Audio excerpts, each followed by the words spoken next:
Central do Mercado de volta aqui no Sport TV e como eu falei agora há pouco, o Grafite aqui de novo. Tudo bem, Grafite? Tudo bom. Preparado aí para falar sobre uma queda de braço entre Cruzeiro e Flamengo? É da briga feia, viu? Briga forte. Tá dando briga boa. Fora de campo, evidentemente, pela contratação do Arrascaeta, a gente vai ver imagens do Arrascaeta, só para contextualizar tudo que a gente vem falando ao longo da programação do Sport TV, tem uma proposta do Flamengo de 10 milhões de euros, 3 vezes o salário que ganha hoje o Arrascaeta no Cruzeiro, uma proposta que o jogador evidentemente gostou, para o jogador seria, para a carreira do jogador seria muito boa essa mudança de ares. Claro, quem não gosta de receber uma proposta para ganhar mais do que tem hoje, isso é absolutamente normal. Estamos falando de um profissional, né? É assim que pensa o empresário, os empresários pensam dessa maneira e o Arrascaeta não entende muito essa postura do Cruzeiro de multar o jogador, de dizer que, de não gostar do Flamengo ter ido direto no empresário, essa questão toda envolvendo o Arrascaeta que recebeu ameaças, disse que teve telefone vazado. Agora há pouco, por exemplo, o Cruzeiro, nas redes sociais, no seu site oficial, soltou uma nota, a gente vai ver imagens aí do Arrascaeta com a camisa do Cruzeiro, e essa nota ataca o empresário, dizendo que o empresário está fazendo um mal para o jogador. O Cruzeiro se defende, dizendo que não vazou o telefone do jogador para torcedor, enfim, dizendo que o Arrascaeta é vítima dos empresários que têm interesse financeiro, que dessa proposta do Flamengo, claro, eles ficariam com uma parte, que há um interesse financeiro dos empresários. E o Arrascaeta, por outro lado, diz que vai procurar advogados para se defender. Grafite, você já passou por uma situação dessa? Como é que fica a cabeça do jogador? Quem tem razão em tudo isso? É difícil, né, André? Porque é muito disse-me-disse, né? É muita história que sai para nós aqui por parte da imprensa. A gente sabe que o Arrascaeta é um cara muito quieto, muito na dele, muito tímido, né? Tímido. Isso dificulta um pouco a gente saber realmente quem está falando a verdade. Mas essa briga de gato e rato entre empresários e clubes sempre existiu no futebol. Sempre existiu essa procura do clube A, o empresário, antes de falar com o clube B. Isso aí é normal, existe no futebol. Talvez o Cruzeiro esteja passando hoje, que já deve ter feito alguma vez no passado, não sei, posso até estar enganado, mas existe isso daí, então é difícil. Mas a cabeça do jogador normalmente é o que fica mais prejudicado, porque é ele, se amanhã ou depois ele permanecer no Cruzeiro, ele que vai se expor com a torcida, ele que vai entrar em campo, ele que vai ser julgado, ele que vai falar isso, aquilo, quando ele não estiver bem, vão julgá-lo, ele é mercenário, aquilo. É uma situação onde, se pudesse sentar e conversar as três partes, seria perfeito e fechar um negócio e sendo bom para todo mundo. E a postura do Cruzeiro de chegar para o jogador, multar por não ter se reapresentado, fazer jogo duro, reclamar dos empresários? A gente lembra que, por exemplo, a informação que eu tenho é quando o Cruzeiro foi atrás do Arrascaeta, foi nos empresários também, não procurou o Defensor, que era o clube dele lá do Uruguai.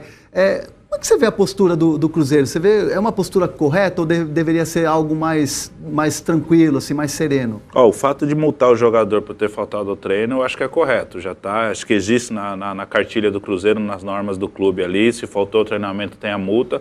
O motivo da falta é por causa da negociação, aí nós não sabemos. Mas o Cruzeiro está, o presidente, o Itair, né? Ele está defendendo o clube, está defendendo o Cruzeiro, os interesses do clube, está no direito dele. Mas assim, expor, como o Arrascaeta falou, soltar o telefone dele para a imprensa, dando a entender que foi da torcida, tudo, é complicado isso daí. Isso aí expõe demais a vida pessoal do jogador, do atleta, porque recebe muitas mensagens. Eu já passei por isso num clube aqui no Brasil, onde soltaram os telefones para alguns torcedores e chegam de 100 a 200 mensagens por minuto. É uma coisa bem constrangedora mesmo. Mas assim, se existe essa proposta mesmo, que é uma proposta oficial, vai ser melhor para o jogador, vai ser bom para o Cruzeiro que vai receber também, eu acho que sentando, conversando, eu acho a atitude do Cruzeiro em defender os interesses dele é louvável também, e a do Arrascaeta de defender os interesses dele também. Eu não sei a do empresário, que normalmente quem sai de vilão nessas histórias são os empresários, que são culpados por tudo, e muitas vezes Às vezes são e às vezes não são, né? É muito difícil. Mas isso daí acontece não só hoje, não é a última vez que irá acontecer, né, André? Tem clima para o Arrascaeta voltar à vida normal no Cruzeiro depois de tudo isso? É difícil, é complicado. Por tudo que está saindo na imprensa, por tudo que nós estamos sabendo assim, de bastidores que está acontecendo, o que foi feito, eu acho difícil a permanência dele, ele voltar a ter um ambiente bom no Cruzeiro. Lógico que se ele chegar, eu quero permanecer, eu estou focado no Cruzeiro, peço desculpas à torcida pela conduta do meu empresário ou pela minha conduta, mas normalmente é difícil a continuidade dele. Eu penso dessa forma, olhando dessa forma, né? Mas olhando ali de dentro, quem está ali dentro, é difícil saber como é que está a real situação. Evidentemente é uma questão que entra muito da financeira, né?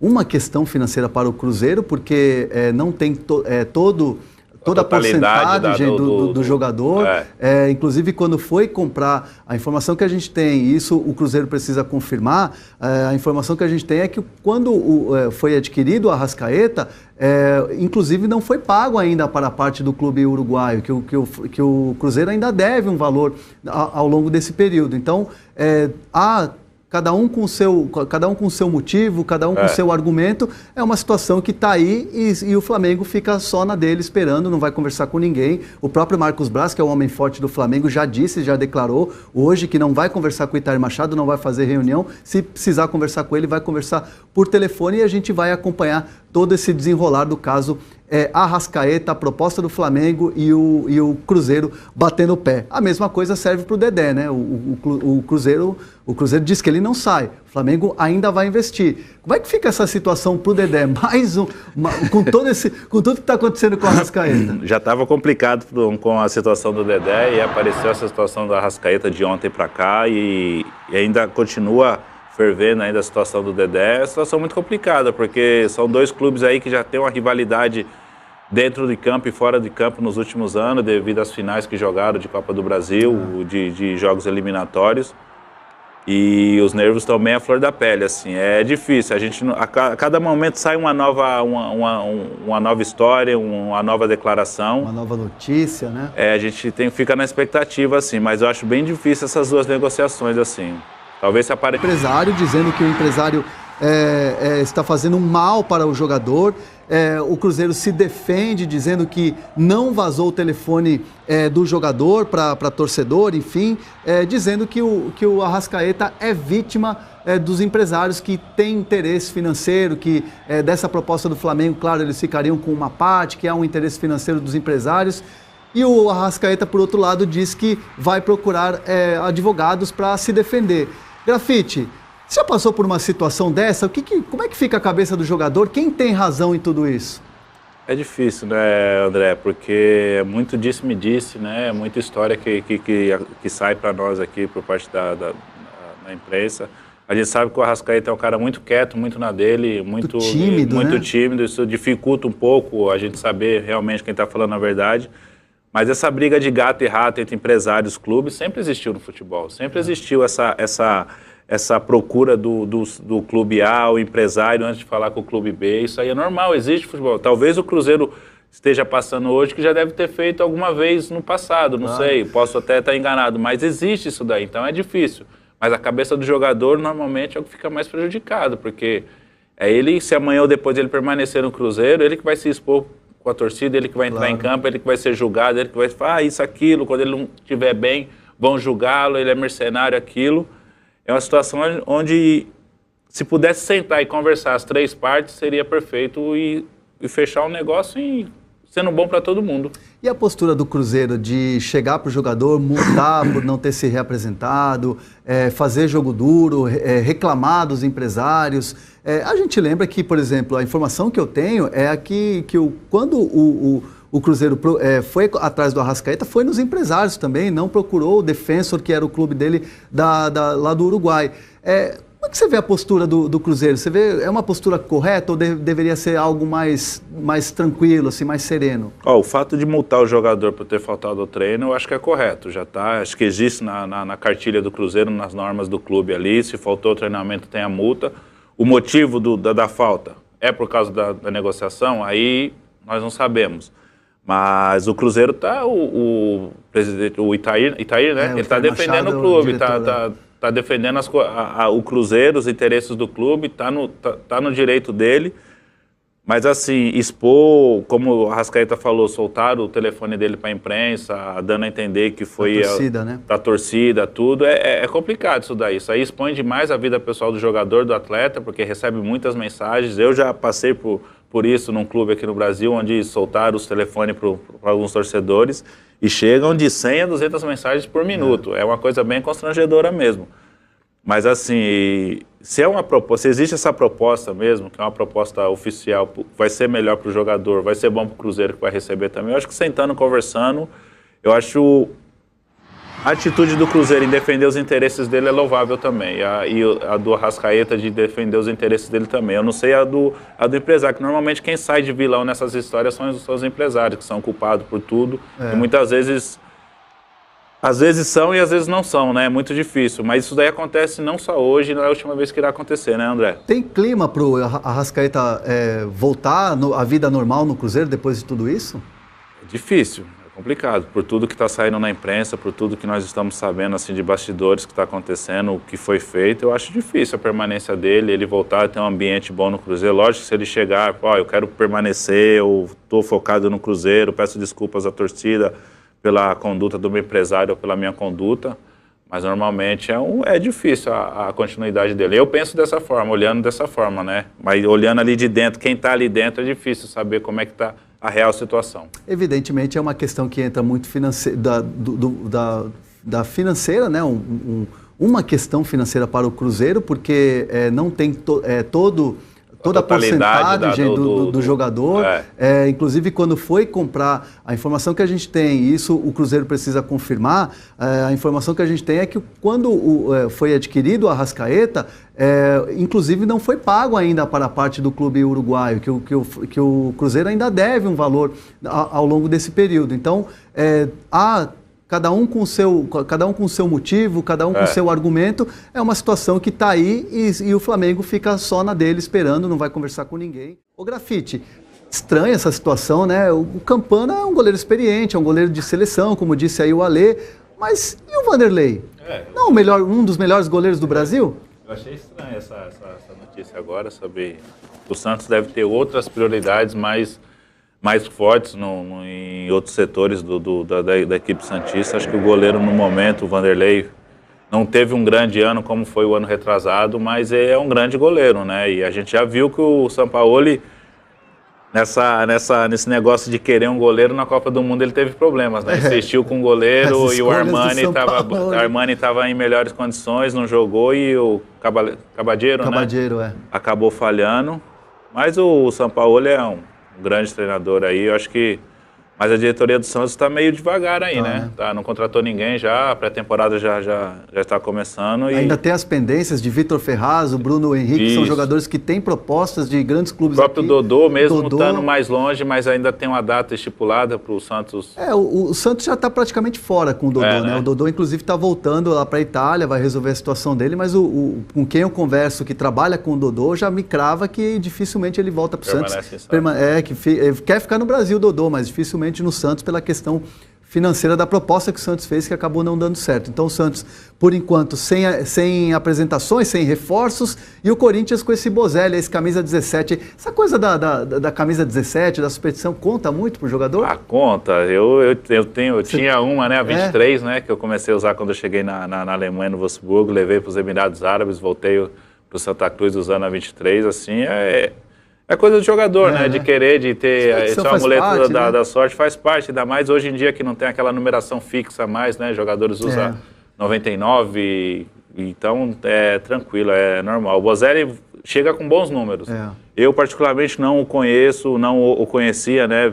Comecei a ver os últimos dias depois que começou a ventilar o nome dele, mas pelos números deles, ele chega para ser titular no Corinthians, né? Jogador experiente de seleção argentina, jogador que foi revelado no Boca Juniors. Mauro Bozelli fazendo os últimos exames hoje, agora já fez exames ortopédicos, né? Na parte, né?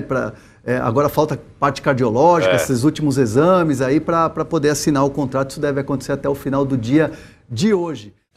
Estamos de volta aqui na Central do Mercado, eu e Grafite, falando todas as informações aqui sobre esse mercado agitado hoje aqui, principalmente com a Arrascaeta, essa queda de braço aí de Cruzeiro e de Flamengo. Qualquer nova informação, claro, a gente vai trazer aqui para você. O mercado tá agitado, né, Grafite? De goleiros, né? A gente tá vendo o Volpi voltar, o Marcelo Groi indo para uma proposta milionária para qual que é o time que foi mesmo? Al Ittihad. Al Ittihad foi agora com uma proposta milionária, né? O Marcelo Groi, Júlio César indo para o Flamengo, o Diego Alves, Júlio César indo para o Grêmio, o Diego Alves indo ficando no Flamengo, a permanência está bastante agitado o mercado dos goleiros.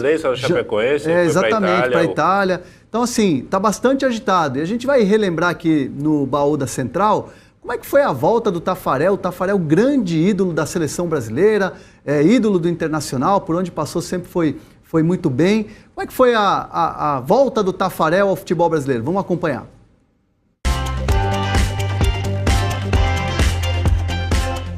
Uma defesa absurda de Marcelo Groi. A queima-roupa. Defesas como essa enchem de orgulho os torcedores gremistas. Milagre é o nome disso aí. Mas já fazem parte do passado. Como você bem sabe, o ídolo Marcelo Groi já fez as malas para o Al Ittihad, que desembolsou cerca de 3 milhões de dólares, 12 milhões de reais pelo goleiro. Hashtag partiu Arábia Saudita, mas quem sabe um dia ele não volta. Voltando no tempo, ainda no futebol moderno, quem começou com essa história de partiu foi Taffarel! Sai que é sua, Taffarel! Taffarel, cria do Internacional, deixou o Colorado em 1990 para ganhar 300 mil dólares por mês no Parma. Na Itália, ainda passou pelo Reggiana. Com a camisa da seleção, Taffarel pegou um pênalti na final da Copa de 94. Partiu Massaro, pé direito, bateu. Taffarel! Vai que é sua, Taffarel! E foi campeão mundial. E pênalti era a especialidade de Taffarel, que pegou 2 cobranças da Alemanha na semifinal da Olimpíada de 88. Bateu, Taffarel! Em 95, Taffarel voltou ao futebol brasileiro. O Atlético Mineiro desembolsou 1.300.000 reais para contar com o goleiro. Na chegada, desfile em carro aberto, bandeiras nas janelas, carreata de 3 quilômetros pelas ruas de Belo Horizonte. Isso aqui é uma festa muito grande que vai ficar bastante no meu coração.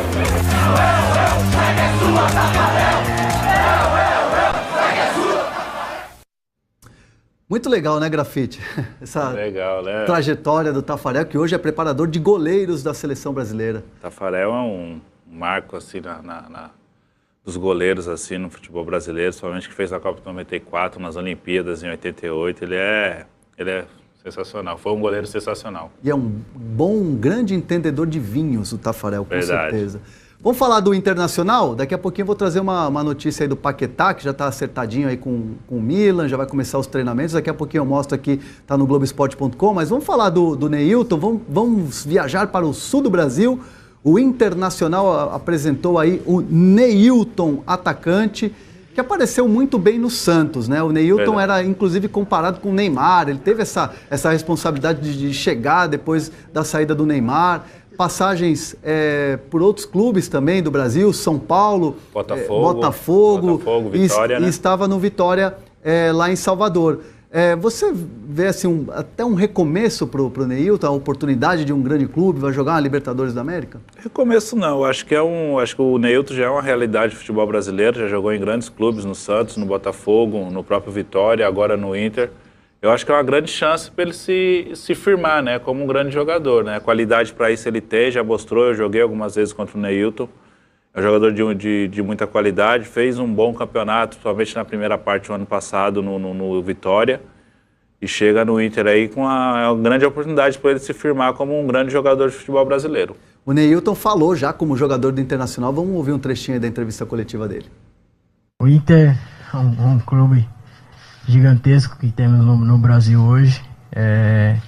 projeto que apresentou, os campeonatos que vão disputar, o grupo que tem, que mostrou aí, brigou por título aí no Campeonato Brasileiro. Então acho que esse foi um dos motivos. A vontade também que eu tinha de vestir a camisa do Internacional. Jogar contra o Inter aqui no Beira-Rio sempre foi difícil e hoje tô usando isso ao meu favor também. Então acho que essa foi o motivo da minha escolha. Mais um reforço para o Odair Hellmann, que vai ter também um jogador muito experiente e identificado, né? O Rafael Sobis já está em Porto Alegre, né? Já conseguiu a sua rescisão de contrato com o Cruzeiro, não estava sendo aproveitado lá pelo Mano Menezes, um retorno para Porto Alegre, para o Internacional, ele que tem uma história toda lá. Inclusive ele já falou aí quando estava chegando em Porto Alegre, falou da possibilidade, ainda não tem nada certo, não há o anúncio oficial do Internacional, mas tudo indica que ele vai acertar mesmo seu retorno com o Inter. E ele falou inclusive aí na chegada a Porto Alegre. A gente está acertando ainda a documentação e logo aí vai estar tudo assinado e eu vou estar livre.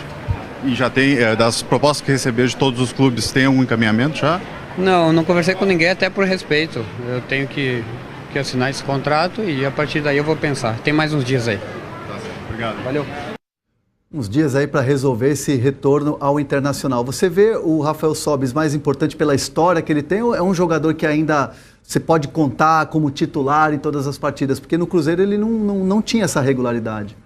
Para todas as partidas no campeonato, no futebol brasileiro é difícil, né? O Rafael acho que tem 33 anos. 33 anos. 33 anos. O calendário brasileiro é muito extenso, né? Eu acho que ele vai ser um jogador que acho que ele chega para brigar por titularidade, acho que ele tem condições para isso. Se vai jogar todos os jogos da temporada, eu acho difícil pelo grande número de jogos, mas é um jogador muito identificado com a torcida, né? Fez parte do Inter, campeão da Libertadores, campeão do mundo. E tem grande... O Ceará também tem o interesse do Ceará também. Ceará também, o Ceará, no caso, o Goiás também tinha um interesse, também, então né? Assim... Mas o fato da família dele ser de lá, a identificação toda que ele tem, né? Eu acho que é o melhor desfecho aí para esse encaminhamento aí, para essa reta final de carreira dele, acho que vai ser importante para ele tentar triunfar no Inter, até porque não teve muitas oportunidades no ano passado na equipe do Cruzeiro. É verdade, e nessa época, né, Grafite, a gente vê muita imagem de jogador chegando, jogador partindo, a gente vai ver o Iony Gonzalez, que é o atacante colombiano que desembarcou hoje no Rio de Janeiro para assinar contrato com o Fluminense. É um jogador jovem, é um jogador que tem muita velocidade, é o estilo de jogador que o Fernando Diniz gosta, foi bem no Júnior de Barranquilla, lá na fase final, ali jogando com o Atlético Paranaense, marcando gols, inclusive, lá em Barranquilla e sofrendo pênalti no jogo da volta. O jogo na Arena da Baixada, é um jogador que chega já para ser titular, né, Grafite? É um jogador interessante, chega eu creio, para ser titular pela característica dele, né, pelo estilo de jogo que ele tem, que agrada muito ao Fernando Diniz. Acho que ele chega para ser titular e ajudar o Fluminense nesse recomeço, né? O ano do Fluminense aí tem tudo para ser melhor do que foi o ano passado. Eu acho que o Fluminense foi buscar um bom jogador no mercado aí para tentar ter um ano melhor do que foi 2018. Já falou também como jogador do Fluminense o Iony Gonzalez lá no aeroporto. Vamos ouvir. Feliz por essa oportunidade. Penso que é um grande equipo de Brasil, um equipo que sempre seguí desde niño y bueno, feliz porque se me da la oportunidad de llegar. Vengo a hacer lo que hice en Barranquilla, pero pienso mejorarlo, aportarle a ese equipo y bueno, llevarlo a lo más alto, que es lo que se merece. Até já chega sabendo, né, como é que é a situação do Fluminense, que precisa de uma retomada. Você vê que é uma entrevista muito lúcida aí do atacante que vai ter o Fernando Diniz. A gente vai falar agora Vamos para o Globoesporte.com? Vamos mostrar o card, é verdade, vamos mostrar o card do Iony Gonzalez, nossa produção preparou aí o card dele. 2,5, tá bom essa nota aí? Olha, eu acompanhei ele somente nos jogos finais agora da Sul-Americana. Ele foi muito bem nos dois jogos, jogou bem, deu muito trabalho à defesa do Atlético Paranaense. Eu não acompanhei toda a temporada assim, mas por ser uma aposta do Fluminense, um jogador jovem, eu acho que tá uma boa nota, acho que 3 seria 3,5 uma nota ideal para ele. Olha o Grafite, hein? Mas eu acho que ele merece, eu acho que ele tem tudo para triunfar aqui no futebol brasileiro. Eu até falo o argumento que a gente usou para 2,5, porque é o seguinte, no começo da temporada, principalmente na Libertadores, porque o Júnior de Barranquilla veio da fase de grupos da Libertadores. A fase de grupo foi muito mal, que tinha o Palmeiras e tinha o Boca Juniors. E ele, nas partidas que eu acompanhei, inclusive eu trabalhei no campo nas 2 partidas, ele oscilou muito, era substituído no jogo da Arena do Palmeiras, ele inclusive nem foi titular. Então um jogador que na fase final da Sul-Americana cresceu, mas 2,5 para começar tá bom. Vai ter que provar. Eu acompanhei a reta final dele, né? Vocês acompanharam a primeira, eu acompanhei mais a reta final, então vamos ficar nesse 2,5, 3 aí para não ficar ruim para ninguém. Vamos ver se ele vai melhorar esse card aí quando chegar agora no Fluminense. Vamos para o Globoesporte.com, que tem uma notícia lá do Paquetá. Mostrar aqui, ó. Tá lá no Globoesporte.com para quem quiser ver, ler e saber mais informações. Ó, Lucas Paquetá inicia os treinos no Milan na próxima segunda-feira. O clube anunciou aí oficialmente a contratação do ex-meia do Flamengo. Um contrato 5 temporadas. Tem tudo para brilhar lá, Grafite, o Paquetá, com a bola que ele tem e o clube que está chegando? Condições ele tem, vai ser bem difícil a adaptação do Paquetá pelo momento que o Milan vive, né? O Milan não vive um grande momento aí, os últimos anos aí, ficou até fora da Liga dos Campeões alguns anos aí, por falta de competitividade da própria equipe no futebol italiano. O Paquetá chega numa situação bem diferente que o Kaká chegou, né? Alguns anos atrás, muitos fazem essa comparação. Mas o Paquetá terá uma dificuldade bem maior, porque a equipe hoje do Milan não é tão competitiva como era do Kaká. Mas, com a qualidade dele, eu acho que ele pode melhorar esse nível. Chegando outros jogadores também, ele tem condições. Mas é uma grande oportunidade para ele.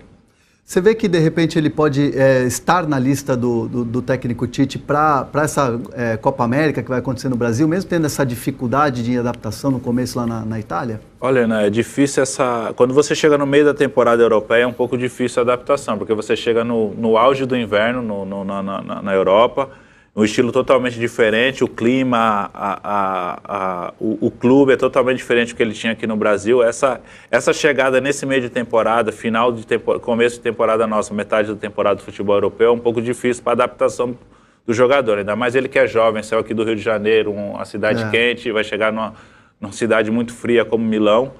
Mas se ele conseguir manter o nível de exigência nos treinamentos, nos jogos, ele tem condições.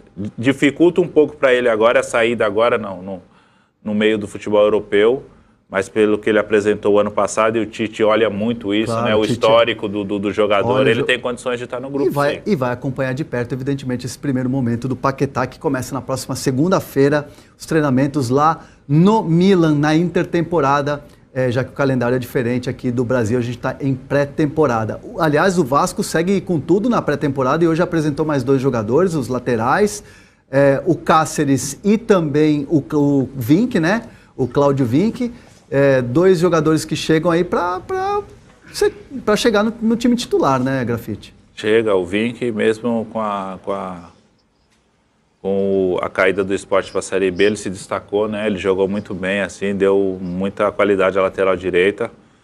O Cáceres chega também para somar, para acrescentar a equipe. O Vasco está sendo cirúrgico nas contratações, está indo buscar jogadores que ele realmente necessita. Bruno César ontem, né? Bruno César já havia apresentado alguns jogadores antes, e eu acho que o Vasco... Danilo Barcelos, o Valentim vai ter um time mais competitivo aí para esse começo de temporada. O torcedor do Vasco aí já está tendo uma esperança aí de não brigar para não cair mais uma vez.